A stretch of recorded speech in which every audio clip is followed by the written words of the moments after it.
Nuha. Dan saya Imani, pengacara Guru Studio DWSS My LP Channel. Saluran informasi anda. Pada 28 April 2025 telah berlangsungnya perasmian program Nilam Gerakan Membaca Bulan Bahasa MBM MBI HIP peringkat Sekolah Kebahasaan Binjai Kemaman Terengganu. Jom saksikan program ini berlangsung. Jom!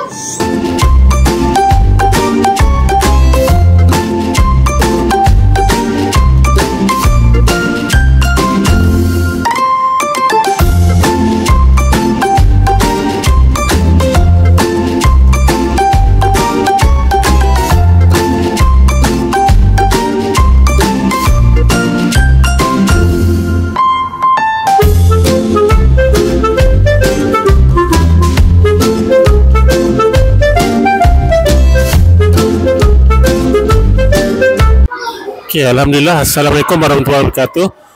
Kami daripada Anak Muslim Sdn Bhd mengadakan program Jom Baca Buku di Sekolah Kebahasaan Binjai.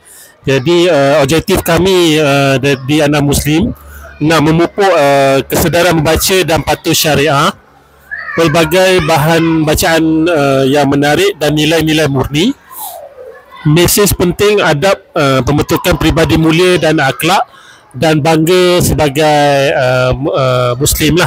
Jadi aktiviti yang dijalankan di sekolah yang kami anjurkan ialah pertandingan mewarna dan juga pertandingan kuis untuk tahap 2 lah.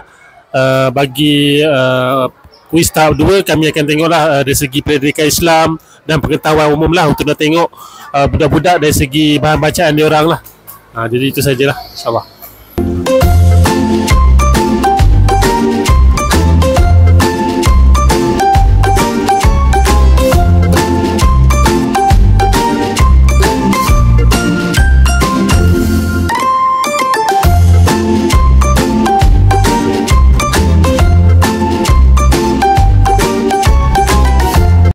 Alhamdulillah, berakhir sudah majlis pada hari ini.